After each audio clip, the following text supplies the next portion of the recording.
हाँ बिल्कुल, मेरे पास एक ही पावर है। मैं उनसे कहती हूँ अपने कर्म सही करिए। अगर आप कुछ परेशान हो, इट मीन्स आपकी लाइफ में कुछ आप गलत कर रहे हो, उसको ठीक करिए। एंड सेकेंड थिंग इज भगवान का नाम लीजिए, सबसे पावरफुल है। आप वो लेंगे तो ऑटोमेटिकली आपके जीवन के जितने भी संघर्ष हैं वो खत्म नहीं होंगे। मैंने आज तक किसी को ये नहीं कहा, कोई आए और ये कहे हमारे दुख दूर कर दो। मैं कहती हूँ दुख दूर कोई भी नहीं कर सकता, लेकिन अगर आप डिवोशनली भगवान से कनेक्ट हो जाओगे तो आपको दुखों के सहने की शक्ति आ जाएगी, पावर आ जाएगी। दुख दूर होना इज इम्पॉसिबल, ये हो ही नहीं सकता इस दुनिया में। भगवत गीता में कृष्ण ने कहा है, भगवान कृष्ण ने अर्जुन को दुनिया के दो उन्होंने स्टेज बताए, लेवल बताए, दुखाल्यम अशाश्वतम।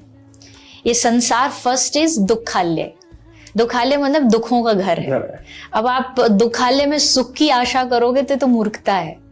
तो दुखालय में सेकेंड इज अशाश्वतम, मतलब ये हर टाइम बदल सकता है, ये चेंजेबल है। कभी भी यहाँ कोई भी स्थिति सिचुएशन बदल सकती है। आज है कल खराब होगी, कल खराब है परसों ठीक होगी।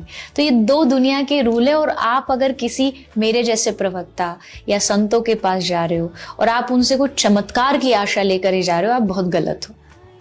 आप कोई भी दुनिया का चमत्कार आपके जीवन को ठीक नहीं कर सकता, आपके जीवन को आप ही ठीक कर सकते हो।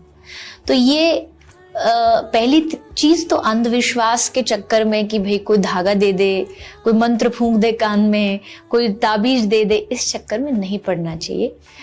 अपने कर्मों पे भरोसा रखें। अगर आप किसी आध्यात्मिक व्यक्ति से मिलते हो, इतना जरूर उनसे कहिए कि सिचुएशन खराब है, मैं बहुत परेशान हूं, आप थोड़ी मुझे सहन शक्ति के लिए कुछ रास्ता बताइए ताकि मैं अपने माइंड को स्टेबल कर सकूं।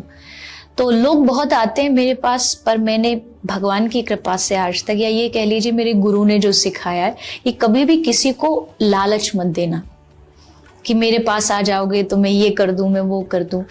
लालच से आ जाएगा, लेकिन उसका लालच पूरा नहीं हुआ तो दोबारा घूम के तुम्हारे पास नहीं आने वाला। सच्चाई बताओ, आए ना आए भीड़ इकट्ठा करने से कोई काम नहीं बनता। और सच्चाई यही है कि यहाँ सारी दुनिया अपने कर्मों का फल भोगती है। तो अगर दुखी हो तो अपने कर्म बदल। कर्म का कॉन्सेप्ट इज वेरी सिंपल। एक प्रोवर्ब है कि as you sow so you reap, जो बोगे सो पाओगे। यही कर्म का कॉन्सेप्ट है। इससे ना 1% इधर है ना उधर है।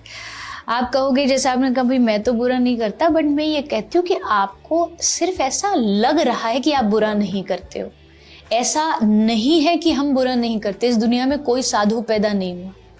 अगर कोई संत भी है, बहुत बड़ा महापुरुष भी है, तो उससे भी लाइफ में कभी ना कभी कोई चूक होती है, गलतियां होती है, उसको सुधारना पड़ता है। और आप कह रहे हो आप ना तो डिवोशनली इन्वॉल्व हो, ना आप कोई स्पिरिचुअली इन्वॉल्व हो, और आप कहते हो मैं गलत नहीं करता। ऐसा नहीं हो सकता। गलत हो रहा है तभी मिल रहा है। बिना गलत किए भगवान का जो जजमेंट है या कर्मों का जो न्याय है, दुनिया की कोई भी न्यायालय गलत हो सकती है पर उसका न्यायालय कभी गलत नहीं होता। यहाँ पितामह भीष्म को एक छोटे से कीड़े को कांटे पर डालने के रिजल्ट में बाणों पर सोना पड़ा। पितामह भीष्म ने भगवान से पूछा कि वही सेम क्वेश्चन कि मैंने तो कुछ गलत किया नहीं, मैंने तो सारे जीवन अच्छा किया है, फिर मेरे साथ ऐसा क्यों? और मेरे पास तो ये पावर है, मैंने पिछले 50 जन्म देखे, मैंने कुछ 50 जन्मों में गलत नहीं किया। तो भगवान कृष्ण ने मुस्कुरा के कहा 50 देखे, 51वां देखा? तो उन्होंने कहा नहीं वो तो मैंने नहीं देखा। बोले वो मैंने देखा है। जब तू छोटा था तो तूने जाके कीड़े को लेकर के एक कांटे पे लिटा दिया था, और आज तुझे उसी के फल में यहाँ ये मिल रहा है। तो आप सोचो 50 जन्म पुरानी जो हमारे कर्म हैं वो आज हमको मिल रहे हैं, और हम कहते हैं हमने तो कुछ गलत किया नहीं, हमारे साथ गलत क्यों हो रहा है। इसमें कर्मों का सिद्धांत है कि आपको अपने पिछले जन्मों का भी इकट्ठा होके मिलता है।